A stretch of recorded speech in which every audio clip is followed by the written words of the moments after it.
Welcome to रीडेक्स। तो चलिए दोस्तों, आज की कॉमिक्स शुरू करते हैं। आज की कॉमिक्स का नाम है आधे इंसान। ये एक 2-in-1 विशेषांक है। इसके स्टार कास्ट में 2 हीरोज हैं, एक है भेड़िया और दूसरा इंस्पेक्टर स्टील।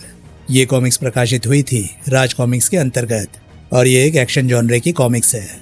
तो चलिए दोस्तों, ज़्यादा देरी ना करते हुए शुरू करते हैं इस इंटरेस्टिंग और एक्शन से भरपूर कॉमिक्स को, जिसका नाम है आधे इंसान। बसंत ऋतु का स्वागत जंगल में किसी बड़े उत्सव से कम नहीं होता। जंगली बड़ी बेसब्री से इंतजार करते हैं बसंत का। जंगली चाहे जानवर हो या जंगलवासी कबीले, सभी में एक नया उन्माद खुशी नजर आती है। प्रकृति दोनों हाथों से अपना सौंदर्य लुटाती है। जंगल हरियाली व फल फूलों से सरोबार हो उठता है। नाच उठते हैं मन व मयूर। आधे इंसान। लेखक तरुण कुमार वाही, कथानक विवेक मोहन, संजय गुप्ता, चित्रांकन धीरज वर्मा, कैलीग्राफी TR आज़ाद, स्याहीकार राजेंद्र धोनी, संपादक मनीष गुप्ता। बसंत, जिसकी एक विशेषता ये भी है कि जंगली जानवर और जंगलीवासी सभी जोड़े बनाते हैं। हफ गर्र। कुछ जंगली कबीलों में जोड़े बनाने का काम एक विशेष उत्सव में होता है, जिसमें होता है शक्ति परीक्षण, हफ साहस परीक्षण और बुद्धि परीक्षण। गर्र मैं। मगर किसी किसी कबीले में ये उत्सव सादगीपूर्ण ढंग से भी संपन्न होता है, जैसे कंकोरा कबीला। कबीले की युवती अपनी पसंद के किसी भी कबीले के युवक को चुनकर उसके गले में वरमाला डाल देती है। आज इस पर्व की विशेष बात यह थी कि इसमें शामिल थी जैन, मगर उससे भी अधिक विशेष बात यह थी कि उसके हाथों में थी वरमाला। किसके लिए थी वरमाला? किसे अपना वर चुनने जा रही थी जैन। आज इस पर्व की एक और खास बात भी थी। भेड़िया, जिसे विशेष रूप से आमंत्रित किया था कंकोरा सरदार कंकोला ने। इस पर्व का संपूर्ण आनंद ले रहा था भेड़िया। अपनी श्रद्धा के फूल बरसा रहा था वो उन नवविवाहित जोड़ों पर। मगर अचानक ही उसके सामने आ खड़ी हुई जैन, होठों पर हया की मुस्कान और हाथों में वरमाला लिए। जैन, तुम इस रूप में और यहाँ? हाँ, ये वरमाला किसी के गले में डालने के लिए मुझे इस रूप में सजना ही था। ओह, तो आज तुम भी चुन रही हो अपने लिए वर। कौन है वो खुशनसीब? तुम। जबरदस्त झटका लगा था भेड़िया के मस्तिष्क को जैन का जवाब सुनकर। दूसरे ही पल जैन की लचकती डाली सी नाजुक कलाइयां भेड़िया के सख्त हाथों में कैद थी। नहीं, मैं नहीं जैन, मैं नहीं। मैं वो खुशनसीब नहीं हो सकता। अगर ये वरमाला तुम मुझे अपना संसार समझकर पहनाने आई हो तो तोड़ डालो इस गुंथे हुए सपने को। जाग उठो उस नींद से जिसके ख्वाबों में मैं बस गया। भेड़िया। स्तब्ध सी खड़ी रह गई थी जैन। सरदार कंकोला के स्वर में आक्रोश भरा था। भेड़िया, तुम्हें जैन के प्यार को अपमानित करने का कोई अधिकार नहीं। जैन इस पर्व में शामिल हुई है, उसने तुम्हें चुना है। उसके फैसले से इनकार करके तुम इस पर्व की गरिमा को चोट पहुंचा रहे हो। नहीं, मैं ऐसा कुछ नहीं कर रहा हूं सरदार कंकोला, बल्कि मैं एक प्रलय को रोकना चाहता हूं। उस खूनी इतिहास को जिंदा नहीं करना चाहता मैं, जो मेरे भेड़िया पिता वुल्फा और मेरी मानव माता सुरवैया के मिलने से लिखा गया था। एक मानव स्त्री और भेड़िया का मिलन न तब हो पाया था और ना ही अब होगा। और अगर हमने इस नियम को बदलने की कोशिश की तो शायद वुल्फानों की तरह तबाह हो जाएगा ये जंगल भी। देवता के कहर से गुजरना पड़ेगा हम सबको। उसी पल जंगल थर्रा उठा गोलियों के धमाकों से। पर ये तो गोलियों के स्वर है, यानी जंगल में प्रवेश किया है पोचर्स ने। भेड़िया एक दिन तुम्हारे पास लौटेगा बेटी, ये मेरा विश्वास है। मैं उस दिन की प्रतीक्षा करूंगी। मगर वो खूनी दृश्य देखने के बाद अब भेड़िया और प्रतीक्षा नहीं कर सकता था। ओह, तो गोलियां इन्हें खत्म करने के लिए चलाई गई थी। ऐसे अवसरों पर भेड़िया के लहू में जैसे ज्वार भाटा आ जाता था। तुम्हारी सांसें अभी चल रही है, मगर जानता हूं कि सांसों की ये डोर कभी भी टूट जाएगी।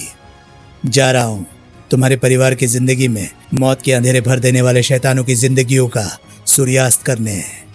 भेड़िया की सुर्ख निगाहें जमीन पर बने कई पांवों के निशानों पर भी फिसलती चली जा रही थी। जल्द ही उन पांवों के निशानों से होती हुई उसकी खूंखार निगाहें वहां तक जा पहुंची।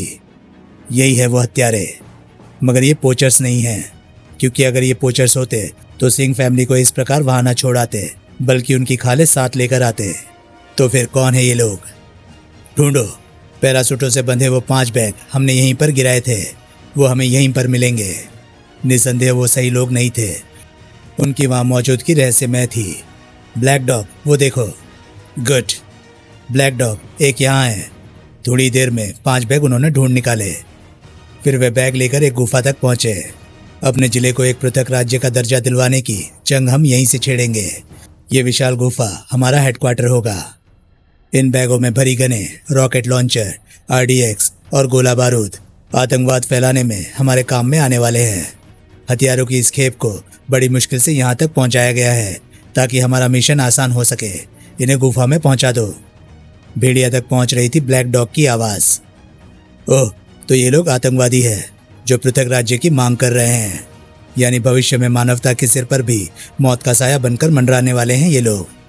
अगर मैंने इन्हें फौरन ही जाकर खत्म करने की चेष्टा की तो उनके पास गोला बारूद व हथियारों का इतना बड़ा भंडार है कि ये बौखलाकर जंगल में तबाही मचा सकते हैं। मारे जा सकते हैं कई निर्दोष पशु पक्षी व जंगली कबीले, जबकि वे इनका निशाना नहीं है। मुझे संध्या ढलने की प्रतीक्षा करनी होगी, क्योंकि तब मुझे और मेरे अनुयायी भेड़ियों को अपना काम करने में बेहद आसानी होगी। चले आओ मेरे भेड़ियों। कर कूं कूं, गर वुफ वुफ। हल्की गुर्राहट व कुंकू के स्वरों से वो क्षेत्र गूंज उठा था, मगर ब्लैक डॉग और उसके मिलिटेंट्स उन गुर्राहटों का ठीक मतलब नहीं समझ सकते थे।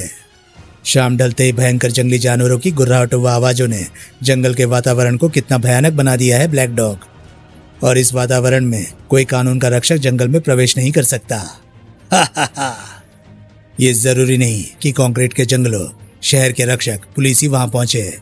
रक्षक तो किसी भी रूप में हो सकते हैं। भेड़िए, गुर्र गुर्र, वुफ वुफ, भून डालो इन्हें। लेकिन गनों के ट्रिगरों तक उनकी उंगलियां नहीं पहुंच पाई। उससे पहले ही उनकी आत्माएं परमात्मा के द्वार पर दस्तकें देने जा चुकी थी। अक अक, गुर्र वुफ वुफ, जाओ अपना काम करो। भेड़िया अपने अनुयायी भेड़ियों को आवश्यक निर्देश दे रहा था।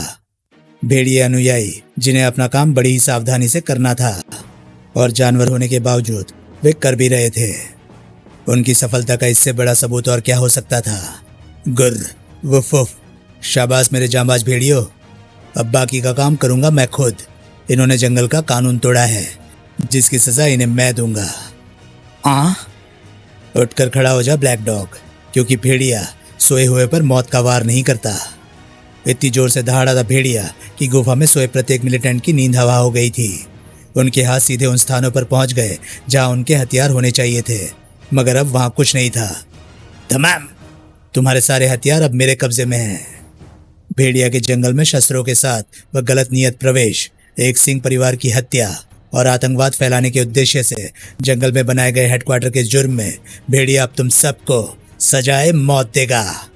धम धाम धाड़ तड़। भेड़िया के क्रोध का लावा फट पड़ा था और भस्म हो रहे थे जंगल की शांति भंग करने आए शैतान। भागो, तुम्हारे भागने के सारे रास्ते बंद हो चुके हैं। तड़ाक, गर्र गर्र, जो रास्ता खुला हुआ है वो सिर्फ तुम्हारी मौत का है। धाड़, जल्दी ही, ये तुम्हारा भोजन है, मगर इन्हें अपनी मांदों तक घसीट ले जाने से पहले तुम्हें एक काम अभी और करना है। गर्र वुफ, जो आ गया भेड़िया। कुंग गर्र, धन्यवाद भेड़िया। ये सब शस्त्र इतने विध्वंसक है कि अगर ये किन्हीं गलत हाथों में पड़ गए तो इनसे संपूर्ण जंगल को तबाह किया जा सकता है। इसलिए हम इन शस्त्रों को इसी गुफा में दफनाकर यहीं बना देंगे, शस्त्रों का कब्रिस्तान। शस्त्रों का कब्रिस्तान बनाकर अपने अनुयायी भेड़ियों के साथ भेड़िया बाहर आया। गुर्र वुफ, अब तुम जाकर भोजन का आनंद लो। अरे, ब्लैक डॉग की लाश कहाँ गई? मैं बेकार ही परेशान हो रहा हूँ, शायद कोई और जानवर घसीट ले गया होगा उसे। मगर भेड़िया को यह हरगिज नहीं मालूम था कि उसका ऐसा सोचना आने वाले समय में उसके लिए कितना बड़ा सिरदर्द साबित होने वाला था, क्योंकि बुरी तरह घायल ब्लैक डॉग यहाँ था। अभी तो मैं जा रहा हूँ भेड़िया, क्योंकि ताकत का पलड़ा तुम्हारी ओर झुका हुआ है, मगर तुम्हारी मौत बनकर जल्दी ही लौटूंगा, मगर तब पलड़ा मेरा भारी होगा। उस वक्त उसका दिमाग सिर्फ और सिर्फ भेड़िया की मौत के विषय में ही सोच रहा था। इधर भेड़िया का दिमाग भी सोचों के तूफान से गुजर रहा था। नहीं, अब मुझे किले में नहीं जाना चाहिए, क्योंकि वहाँ मेरा सामना जैन से होगा। जैन का दिल तो दुखाया ही है मैंने, कैसे कर पाऊंगा मैं उसकी उदास आंखों का सामना। मेरा और जैन का मिलन कदापि संभव नहीं। मैं भेड़िया मानव हूँ, आधा भेड़िया आधा इंसान। ना तो पूर्ण भेड़िया हूँ, ना ही पूर्ण इंसान। अधूरा हूँ, आधा हूँ, आधा इंसान। विवाह तो एक संपूर्ण पुरुष और स्त्री के बंधन का नाम है। अपनी इन्हीं सोचों की कश्मकश में उलझता जा रहा था भेड़िया। अपराधी जो अपराध करते हैं कभी ना पकड़े जाने के लिए, लेकिन अपराध अगर राजनगर में होता है तो कानून के हाड़ मांस के रक्षकों के साथ ही सक्रिय हो जाते हैं अपराध के खिलाफ मानवता की ढाल बने स्टील के रक्षक भी। अगली कार को रोकने के लिए एक ही गोली काफी है, और इस रक्षक के होते अपराध मानवता की दीवारों में सेंध नहीं लगा सकता। फटाक फटाक। और इस रक्षक के होते अपराध मानवता की दीवारों में सेंध नहीं लगा सकता। भड़ाक। और इस तरह पहुंचा दिया जाता है अपराधी जेल में। राजनगर के रक्षक अपराध की जड़ें खोद निकालने के लिए हर पल मुस्तैद हैं, चाहे अपराध कभी ना पकड़े जाने के लिए किया गया हो या अपराध किया गया ही पकड़े जाने के लिए हो। फेंको। तबाही मचाई ही मौत के मुंह में जाने के लिए की गई हो। Boom bam. क्योंकि तबाही के जिम्मेदार उस शख्स को शायद मालूम था कि इस घटना के तुरंत बाद मुसीबत के रूप में उसके पीछे लग जाएगा सुपर कॉप इंस्पेक्टर स्टील। जिंग सिंग सिंग। Chess board. क्योंकि अपराध पुलिस हेडक्वार्टर के निकट ही किया गया था। Bike speed 140 kilometre per hour. Scan mode. Number of criminals 2। Speed controller active. Scratch scratch. You are under arrest. Search mode. Arms and ammunition signal are receiving. तुम्हें टाडा के अंतर्गत गिरफ्तार किया जाता है। हफ हफ। उन आतंकवादियों द्वारा की गई कार्रवाई से जितनी जल्दी शहर में आतंक मचा था, इंस्पेक्टर स्टील की मुस्तैदी से पकड़े गए आतंकवादियों की खबर से उतनी जल्दी लोगों में राहत की लहर दौड़ गई। विशेष बुलेटिन। दोनों आतंकवादी पकड़े गए। इंस्पेक्टर स्टील ने वारदात के तीसरे ही मिनट में उन्हें धर दबोचा। राजनगर पुलिस का जेट है इंस्पेक्टर स्टील। और वारदात के 20 ही मिनट बाद लेडी इंस्पेक्टर सलमा ने एसीपी जाकिर हुसैन के चैम्बर में कदम रखा।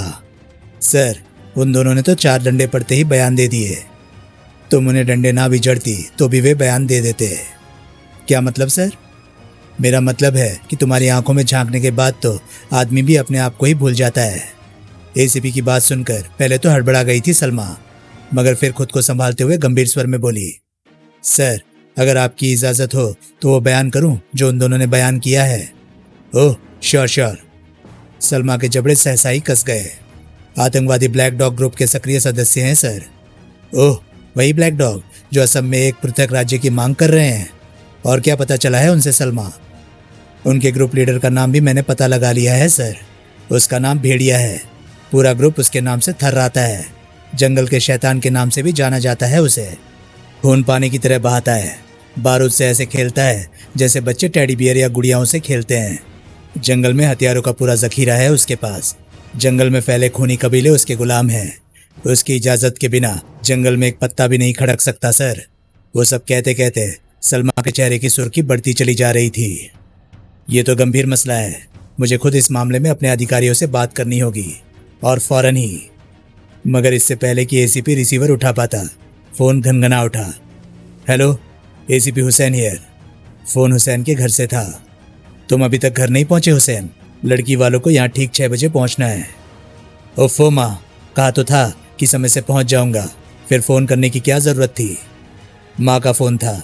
मुझे आज अपने लिए लड़की देखने जाना है, मगर मैं जानता हूँ कि मुझे वो लड़की कभी पसंद नहीं आएगी, क्योंकि लड़की तो मैं पसंद कर चुका हूँ और उसका नाम है सलमा। तो फिर लड़की देखने जाने की भी क्या ज़रूरत है सर? माँ पिताजी का दिल रखने के लिए मुझे जाना तो पड़ेगा ही। उसके बाद एसीपी उस घटना की रिपोर्ट देने लगा अपने अधिकारियों को, जबकि इधर सलमा खुद भी उलझन में थी। हेलो अमर, मुझे इस वक्त तुम्हारी मदद की ज़रूरत है। क्या कानून के 24 घंटों में से कुछ मिनट मुझे मिल सकते हैं? अगर हाँ तो मेरे साथ चलो। जल्दी इंस्पेक्टर स्टील की सुपर बाइक पर सवार सलमा शहर की भीड़ भरी सड़कों पर थी। तुमने पूछा नहीं अमर कि मैं तुम्हें कहाँ लेकर जा रही हूँ? चलो मैं खुद ही बता देती हूँ। सबसे पहले मैं तुम्हें ब्यूटी पार्लर लेकर जाऊँगी। रेडिंग वैक्सिंग में मुझे वहाँ कुछ मिनट लगेंगे। उसके बाद एक साड़ी एम्पोरियम, वहाँ भी ज़्यादा समय नहीं लूँगी मैं तुम्हारा। तुमने पूछा नहीं अमर कि ये सब किस लिए? चलो मैं खुद ही बता देती हूँ। आज मुझे लड़के वाले देखने आ रहे हैं। अनीस भैया ने मुझे ठीक वक्त पर घर पहुँच जाने को कहा था। अरे, तुम ये सब सुनकर चौंके नहीं? तो ये सुनकर ज़रूर चौंकोगे कि मैं ये शादी नहीं करना चाहती। इस मामले में मेरी मदद सिर्फ तुम कर सकते हो अमर, क्योंकि क्योंकि क्योंकि मैं तुम्हें अपनाना चाहती हूँ। स्टील ने तीव्र रफ्तार बाइक को इतनी तेजी से रोका कि सलमा गिरते गिरते बची। उफ, क्रिंच। उतरो। मगर तुम्हारा ब्यूटी पार्लर आ गया, साड़ी एम्पोरियम भी सामने है, यहाँ से ऑटो या टैक्सी भी मिल जाएगी। मगर फिर तुरंत ही पलट कर आया वो। सलमा, मैं जानती थी कि तुम वापस आओगे। वापस इसलिए आया हूँ ताकि तुम्हारे ज़हन में बसे भ्रम को मिटा दूँ, तुम्हें यह समझा दूँ कि शादी हाड़ मांस के बने इंसानों का एक अटूट बंधन है, जिसके लिए ज़रूरत होती है एक स्त्री की और एक पुरुष की। तुम एक संपूर्ण स्त्री हो, मगर पुरुष के रूप में मैं क्या हूँ? फौलाद, सिर्फ एक मशीन। मेरे पास जज्बात नहीं, भावनाएं नहीं, दिल जिगर सब लोहा। तुम्हारे अनीस भैया ने तुम्हारे लिए जो लड़का देखा है, तुम्हें उसी से निकाह करना चाहिए। मैं तुम्हारे लायक नहीं। ठहरो अमर, रुको। निकाह दो दिलों का बंधन है, भावनाओं का संगम है, और मेरी भावनाएं सिर्फ तुमसे जुड़ी हुई है अमर। फिर उसी शाम, अरे तुम ही वो लड़की हो जिसे मेरे माँ पिताजी ने मेरे लिए पसंद किया है। सर आप? सर, ये तो सरप्राइज हो गया। वाह। मेरे ख्याल में लड़का लड़की को आपस में बात कर लेने दें, तब तक मैं आपको अपना गार्डन दिखाता हूँ। हाँ, चलो। अनीस इत्यादि के बाहर चले जाने के बाद, सर, मुझे पूरी उम्मीद है कि आप अपने सुबह वाले निश्चय पर अटल होंगे और इस निकाह से इनकार कर देंगे। नहीं, उस वक्त मुझे ये नहीं पता था कि वो लड़की तुम हो। मगर सर, मुझे ये बात अच्छी तरह से मालूम थी कि आप वो नहीं हैं जिसे मैं अपना हमदर्द बनाना चाहती हूँ। क्या मतलब? मेरे दिल और दिमाग में किसी और की तस्वीर हो तो आपका नाम जुबान पर कैसे चढ़ सकता है? आप करे या ना करे, मगर मैं इस रिश्ते से इनकार कर रही हूँ। प्लीज़ सर, मुझे समझने की कोशिश कीजिएगा। मुझे सिर्फ उसका नाम बता दो। आई लव अमर। इधर एसीपी के चेहरे पर उस वक्त कई भाव आ जा रहे थे। इधर उसी समय उच्चाधिकारियों की उस बैठक में वो निर्णय लिया जा रहा था।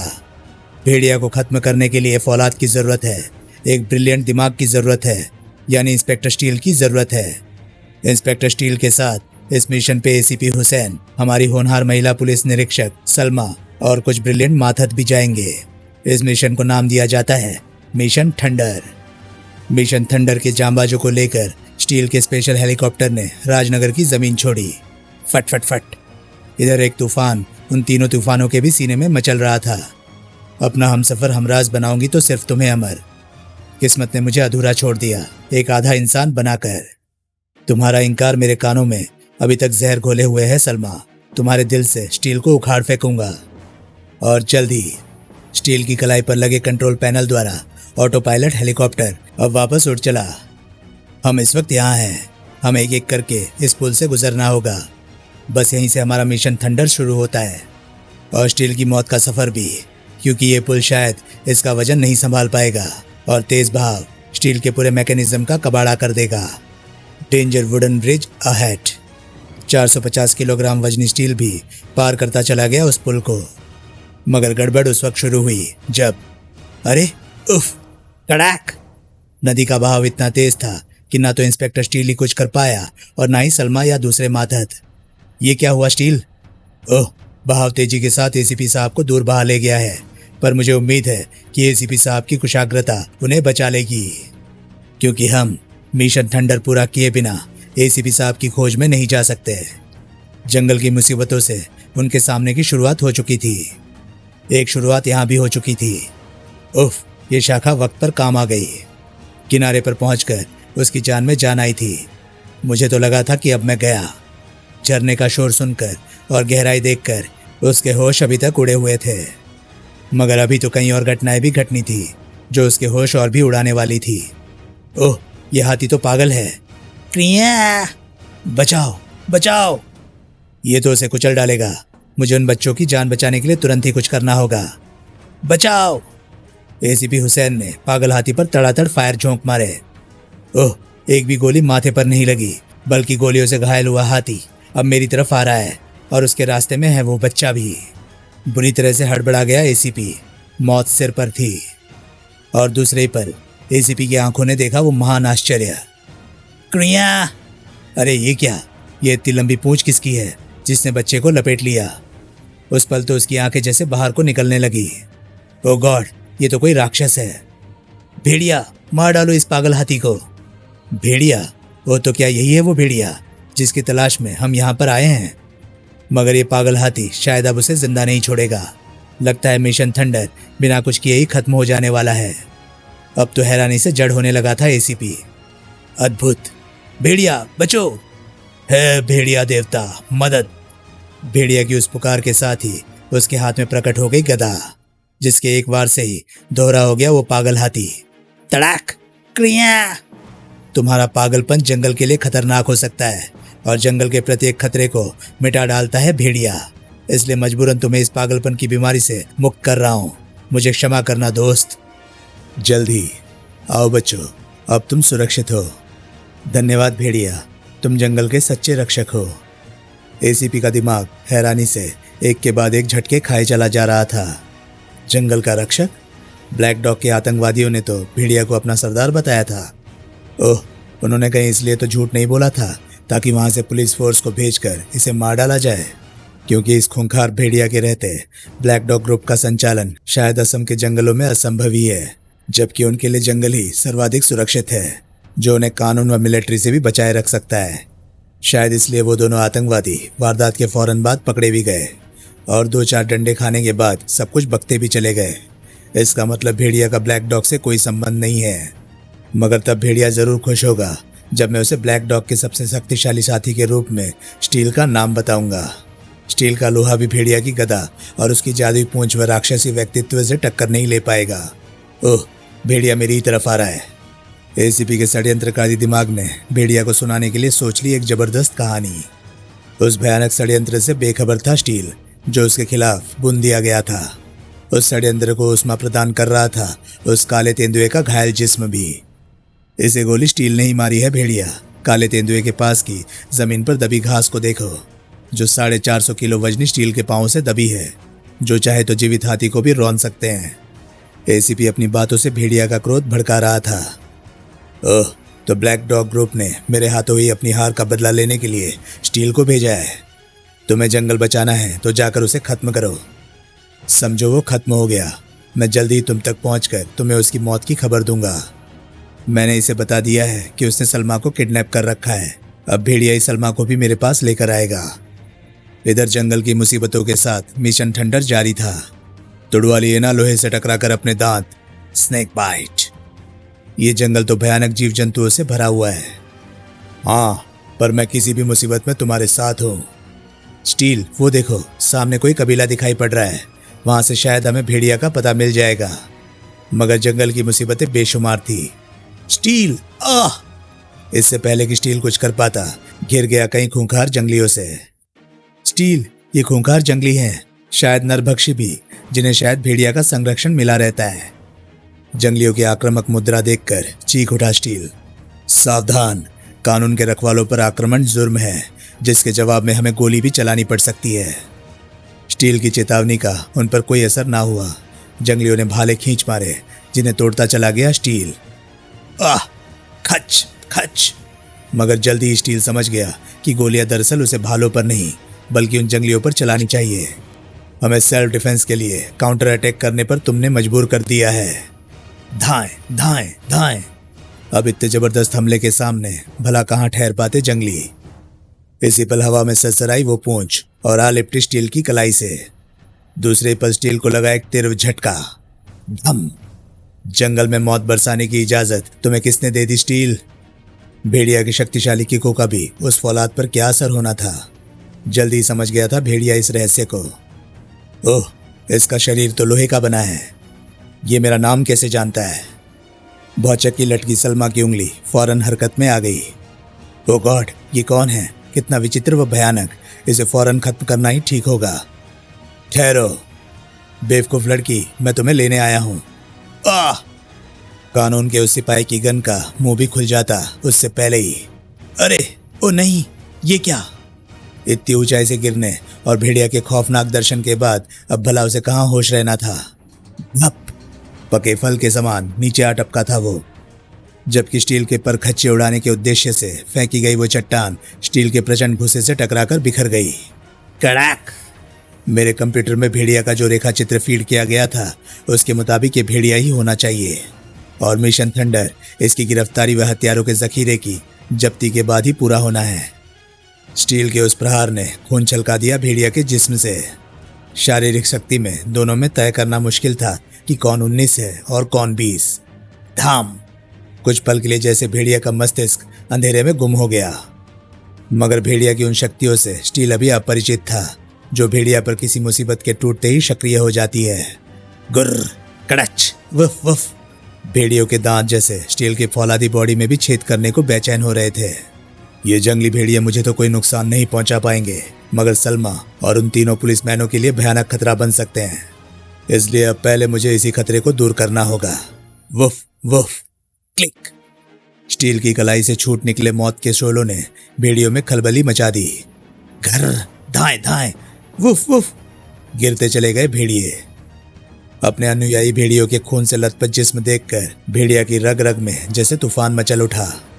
तूने मेरे अनुयायी भेड़ियों पर हमला किया है, अब तो जिंदा नहीं बचेगा। स्टील के साथ ही उस ढलान पर लुढ़कता चला गया भेड़िया भी। एक जंगल का जल्लाद, दूसरा कानून का फौलाद। दोनों लुढ़के तो लगा जैसे भूकंप आ गया हो, और दोनों जहां पहुंचकर रुके वो जगह थी एक भयानक दलदल। गलम गुड़क, डेंजर, स्वैम्प। भेड़िया की पूंछ लंबी होकर ऊपर वृक्ष पर लिपट गई। दूसरे पल भेड़िया का कीचड़ में सना जिस्म भी हवा में उड़ता चला गया। हा हा हा, ये भयानक दलदल अब तेरी कब्र बन जाएगी, स्टील की कब्र। डेंजर। उफ, मेरी आंखों के कैमरा पर कीचड़ जम गया है, मुझे कुछ दिखाई नहीं पड़ रहा है।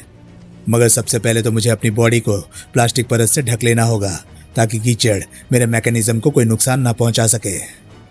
भेड़िए के ऊपर सरकने की सरसराहट ये स्पष्ट कर रही है कि भेड़िया अपनी पूंछ की मदद लेकर दलदल से बच निकला है, मगर मेरा 450 किलोग्राम का वजन अब तेजी के साथ दलदल में धंसता जा रहा है। सबसे पहले मुझे अपनी किट का प्रयोग करके अपनी आंखों पर इस कीचड़ को साफ करना होगा। विजन क्लियर, ताकि मैं अपने आसपास किसी ऐसी वस्तु की खोज कर सकूं जिससे कि मैं इस संकट से बाहर आ सकूं। Distance 30 feet away from surface. मगर इस मुसीबत से बचने का कोई रास्ता स्टील को वहां दिखाई नहीं पड़ रहा था। हाँ, भेड़िया जरूर दिखाई दे गया था उसे। आखिरी बार दुनिया को देख लो स्टील, क्योंकि अब ना तुम दुनिया को देख पाओगे और ना दुनिया तुम्हें। फौलाद तेजी के साथ दलदल का ही हिस्सा बनता जा रहा था। तो क्या आज दलदल उसकी मौत साबित होने जा रही थी? क्या कानून के उस फौलादी सिपाही का इतना व्यवस्था भरा अंत सामने था? पिक पिक पिक पिक। Danger alarm. मौत के अलावा अब और चारा ही क्या था? मगर फौलाद के जिगर वाला भी दिमाग तो एक इंसान का रखता था। इस वक्त मौत सामने थी और उसके जहन में अवश्य ही सलमा थी।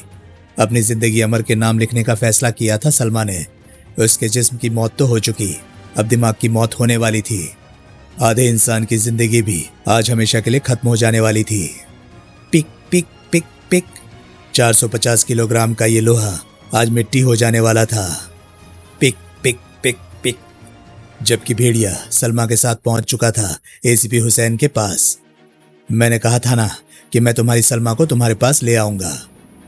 ओह, मगर स्टील कहाँ है? एक भयानक दलदल की गहराई में। Very good.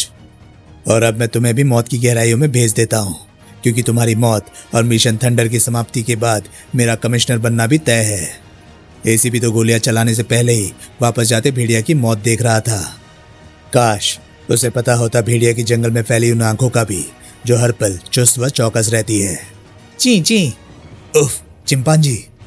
मगर वो एक साधारण चिंपांजी नहीं था। भेड़िया का खास मुंह लगा चिंपांजी हनु था वो, जिसके नथुनों से क्रोध की भयंकर फुंकारें फूट उठी थी भेड़िया पर संकट आता देखकर। हच, आह, ची ची ची। उसके बाद दूसरा कोई वार नहीं कर सका हनु, क्योंकि एक ही सटीक वार ने उसके होश गुम कर दिए थे। तड़ाक, ची ची। तुम सही वक्त पर होश में आ गई सलमा, वरना नदी में गिरकर तो मैं बच गया था, मगर पता नहीं मैं इस मुसीबत से बच पाता या नहीं। आपको ठीक ठाक देखकर मुझे बेहद खुशी हो रही है सर, मगर मैं यहाँ कैसे पहुंची? इंस्पेक्टर स्टील और हमारे आदमी कहाँ हैं?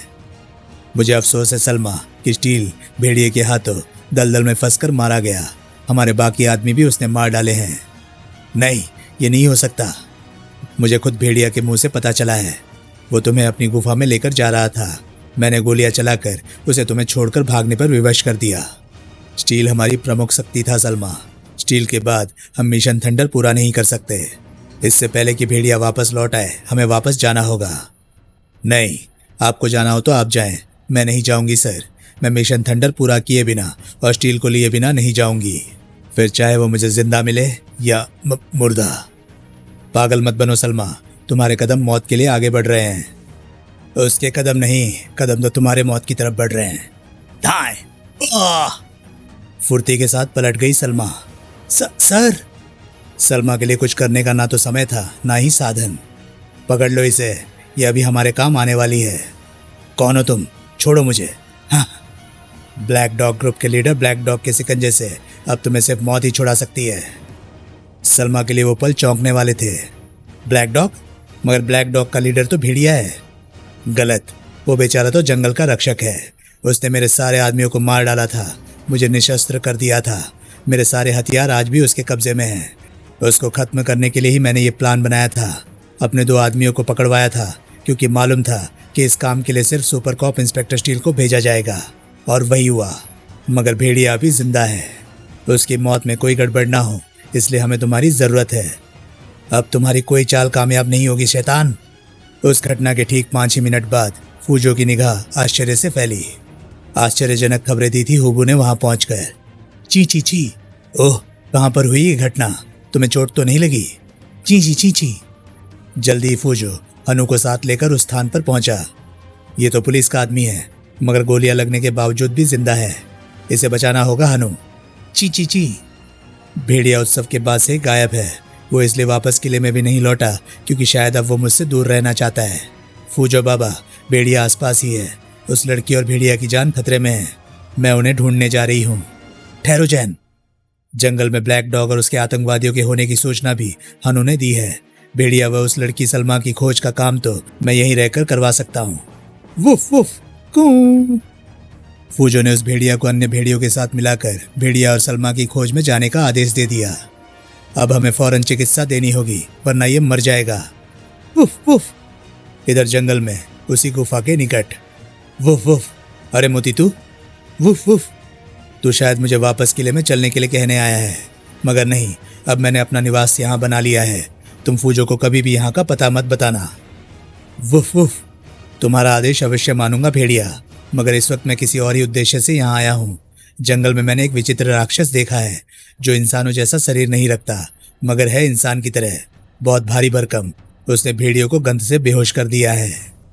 उसकी फैलाई गंध से मैं भी बेहोश हो गया था। होश में आया तो वो वहाँ नहीं था, तब मैं यहाँ तुम्हें उसके बारे में बताने आया हूँ। Woof woof. क्या? ऐसा इंसान तो जंगल में सिर्फ एक ही हो सकता है। भेड़ियों ने ठीक ही कहा था, ऐसा इंसान जंगल में एक ही हो सकता था, इंस्पेक्टर स्टील। कू कू। यही है वो भेड़िया देवता। स्टील? तुम दलदल से जिंदा कैसे निकल आए? Arms and ammunition. जवाब भेड़िया को बड़ा ही अप्रत्याशित मिला। मेरे लिए यह बहुत आसान था। Woof woof. धम हफ। मैं तुम्हारे वहां से जाने की प्रतीक्षा कर रहा था ताकि तुम मुझे दलदल में समा गया जानकर मेरी ओर से लापरवाह हो जाओ।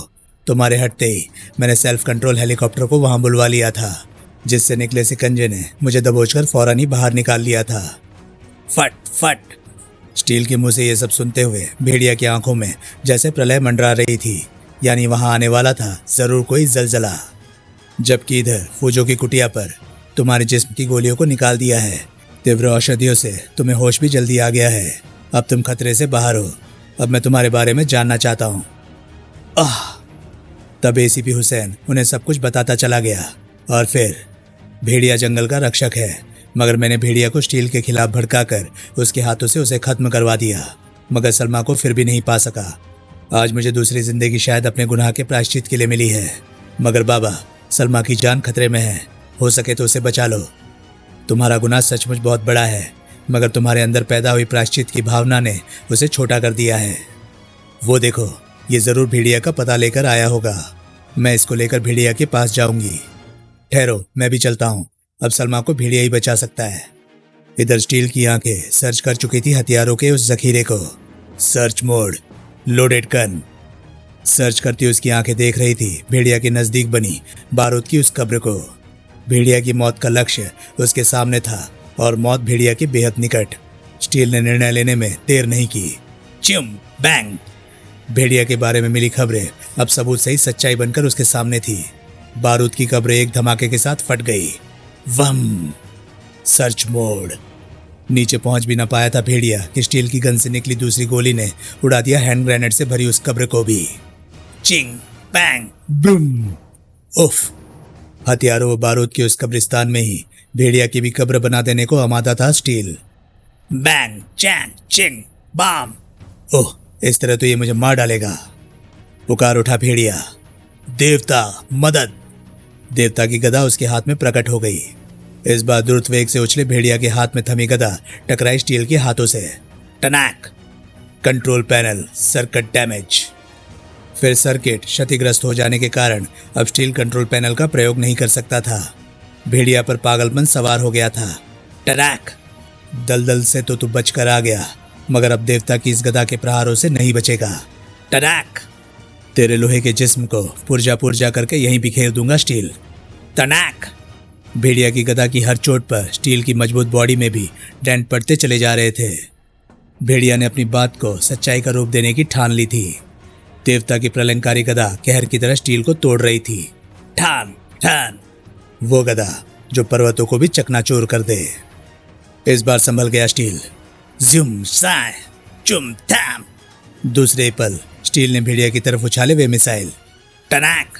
भेड़िया ने गदा से पलट डाले उन मिसाइलों के रुख जो कि उस गुफा के बूम और उस चट्टान के पर खच्चे उड़ाते हुए फट गए। बूम। भेड़िया की गदा की ताकत सचमुच स्टील के जिस्म को तोड़ने पर आमादा थी, उसकी मिसाइल गन की तरह। टनैक। भेड़िया के जिस्म में भरी अपार शक्ति वक्त पड़ने पर शायद पर्वत को भी हिला देती, फिर ये तो सिर्फ 450 किलो वजन का स्टील था। धाम क्रंच। स्टील के गिरने के साथ ही उसके पांव की शक्तिशाली ठोकर से न सिर्फ भेड़िया ही उछल गया, बल्कि भेड़िया के हाथों से छूटकर हवा में उछल गई गदा भी। और इधर से उछला स्टील, तब इधर से भेड़िया। स्विस। खून के दोनों प्यासे, दोनों आधे इंसान, दोनों एक दूसरे के सामने, अपने अपने हाथों में मौत के शस्त्रास्त्र लिए आधे इंसान, इसलिए इंसानियत से दूर हिंसकता के करीब। मौत वहां अट्टहास लगा रही थी। स्टील व भेड़िया पर कस रही थी अपने पंजे। फिर इससे पहले भेड़िया की गदा स्टील का सिर तोड़ डालती और स्टील की गोली भेड़िया का। ठहरो, रुक जाओ, वरना गजब हो जाएगा। कानून व जंगल के रक्षक एक दूसरे के हाथों मारे जाएंगे। कानून का रक्षक? जंगल का रक्षक? हाँ, कानून का रक्षक इंस्पेक्टर स्टील और जंगल के रक्षक तुम भेड़िया। लाई डिटेक्शन। इंस्पेक्टर स्टील को गुमराह किया ब्लैक डॉग के षड्यंत्र ने और भेड़िया को अपने स्वार्थ के लिए इस्तेमाल किया एसीपी हुसैन ने, ताकि सलमा और उसके बीच से स्टील निकल जाए।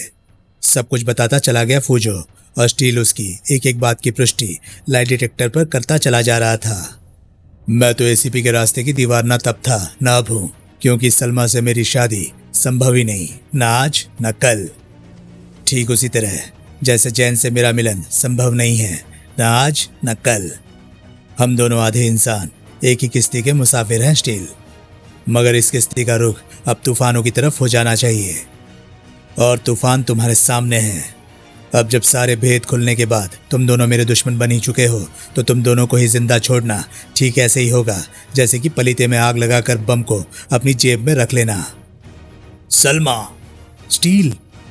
अब इससे पहले कि मेरे हाथ में थमे रिमोट का सलमा से बंधे बमों से संबंधित बटन दब जाए और सलमा के टुकड़े बिखर जाएं, तुम दोनों आधे इंसान इस जंग को आधा मत छोड़ो। शाबाश, तुम्हें इस जंग को पूरा करना है और ध्यान रहे तुम्हारे शस्त्रास्त्र तुम्हारी जिंदगियों को खत्म होने से पहले ना छूटे। एक मासूम की जान बचाने के लिए हमें ये जंग लड़नी ही होगी स्टील। धाड़। कानून भी हमें यही सिखाता है कि 100 मुजरिम भले ही बच जाए, मगर एक निर्दोष की जान न जाने पाए। धाएं। टनैक। लेकिन ना तो मैं 100 मुजरिमों को ही बचने दूंगा और ना ही जाने दूंगा सलमा की जान। अपने किट बैग में से कोई यंत्र निकालकर न जाने क्या किया स्टील ने। स्टील की उस हरकत से खून उतर आया ब्लैक डॉग की आंखों में। इस आरडीएक्स बम की शक्ति का अंदाजा नहीं है तुम्हें स्टील। अब तुम सब भी मरोगे सलमा के साथ, क्योंकि मैं दबा रहा हूं रिमोट का बटन। मगर ये क्या? अरे बम फटा क्यों नहीं? जैसे मौत झपट पड़ी उस पर। बम इसलिए नहीं फटा ब्लैक डॉग क्योंकि जैमर नामक एक यंत्र से मैंने रिमोट रेस को जाम कर दिया था, जिससे वो बम तक पहुंची ही नहीं। इन यंत्रों का प्रयोग आजकल विशिष्ट मंत्रियों की कारों में होता है, ताकि वहां रिमोट बम का प्रयोग ना किया जा सके। अब भेड़िया भी चुप रहने वाला नहीं था। तुम जैसे शैतानों के जिस्मों का भोजन मेरे भेड़िया अनुयायियों को बेहद स्वादिष्ट लगता है। धाड़ धम, बचो भेड़िया, च्विंग च्विंग। भेड़िया की पूंछ ने ढाया आतंक। जैन ने भी झपट कर उठा ली थी गन। धाएं धाएं, स्टील की पिस्टल से निकली उस गोली के साथ ही धाएं धाएं। आह! मिशन थंडर ओवर हो गया। Mission thunder is over. मगर स्टील का काम अभी खत्म नहीं हुआ था। भेड़िया, अपने इस अनुयायी भेड़िए को रोको जो थोड़ी देर पहले तुम्हारे पास आया था। इसकी पूंछ पर मैंने रेडियो ट्रांसमीटर फिट कर दिया था, जिसकी मदद से मैं तुम तक पहुंचा था। ओह! उसके बाद स्टील सलमा की ओर मुड़ा, मगर एक भी कदम वो उसकी ओर नहीं बढ़ा सका, क्योंकि सलमा की आवाज उसके पांवों में बेड़िया बनकर लिपट गई थी। अगर तुम मेरे शरीर पर बंधे इस रिमोट बम को हटाने के लिए मेरी तरफ बढ़ने वाले हो मिस्टर स्टील, तो अपने लोहे के कदमों को वहीं पर रोक लो, क्योंकि रिमोट का बटन दबाकर आज मैं भी इस जिस्म को मिटा दूंगी जो मेरे और तुम्हारे मिलन में बाधक है। नहीं सलमा, ये क्या पागलपन है। खबरदार स्टील, जैमर को निकालने की कोशिश मत करना, क्योंकि अब मैं रुकने वाली नहीं हूँ। होठों पर दृढ़ निश्चय लिए सलमा का अंगूठा रिमोट का बटन दबा ही देता। अगर भेड़िया की पूंछ तुरंत लंबी होकर उसके हाथ से वो रिमोट ना छीन लेती तो। स्टील आगे बढ़ा। थैंक यू दोस्त, आज अगर इसे कुछ हो जाता तो स्टील आधा इंसान भी ना रह जाता। आगे बढ़ी जैन। तुमने सलमा को क्यों बचा लिया भेड़िया? क्या एक और मौत के लिए, जो उस स्टील के अधूरेपन के एहसास के साथ जिंदा रहकर हर पल मिलती रहेगी? हाँ, मैं उस मौत को महसूस कर सकती हूँ भेड़िया, क्योंकि तुम्हारे अधूरेपन के एहसास की मौत मुझे भी तो उस पल से मिल रही है जिस पल तुमने मेरे सपनों की माला को टुकड़े टुकड़े करके तोड़ डाला था। उम्र भर की उस मौत से एक पल की वो मौत क्या उसकी और मेरे लिए भली ना होगी? स्टील और भेड़िया निरुत्तर से खड़े थे। कहते भी क्या? कहा फूजो ने, मौत किसी समस्या का हल नहीं होती। मौत की धमकियां देकर कोई किसी के प्यार को नहीं जीत सकता। प्यार नाम है त्याग और प्रतीक्षा का। तुम्हें संयम रखकर यह प्रतीक्षा करनी होगी। फूजो की बातें सलमा व जैन की समझ में आ रही थी और उनका गुस्सा दूध के उबाल की तरह ठंडा होता चला जा रहा था, जबकि फूजो अब पलट चुका था स्टील और भेड़िया की ओर। और तुम दोनों की समस्या भी एक है, और वो ये है कि तुम दोनों खुद को आधे इंसान कहते हो, मगर मैं कहता हूँ कि अधूरे तो वो लोग हैं जो अपने स्वार्थ की खातिर जिंदा है। दूसरों के लिए अपनी जिंदगी दांव पर लगा देने वाले स्टील और भेड़िया कभी अधूरे नहीं हो सकते। मगर अपनी इसी पूर्णता को बरकरार रखने के लिए हमें शादी जैसे बंधन से दूर रहना ही होगा। ये कश्मकश भी एक दिन खत्म होगी, क्योंकि इसी कश्मकश का नाम है जिंदगी। समाप्त। तो दोस्तों, ये थी कहानी आधे इंसान कॉमिक्स की। ये कॉमिक्स आपको कैसी लगी प्लीज़ कमेंट सेक्शन में अपनी राय मुझे ज़रूर बताएं। और हाँ, अगर आपको मेरे वीडियोस पसंद आ रहे हैं तो प्लीज़ उन्हें लाइक करें और चैनल को सब्सक्राइब करें, क्योंकि मैं ऐसे कंटेंट लाता रहता हूँ। तो चलिए दोस्तों, मैं मिलता हूँ अब आपसे अगली वीडियो में। तब तक के लिए नमस्कार, गुड बाय। सेफ रहिए, खुश रहिए, मज़े करिए।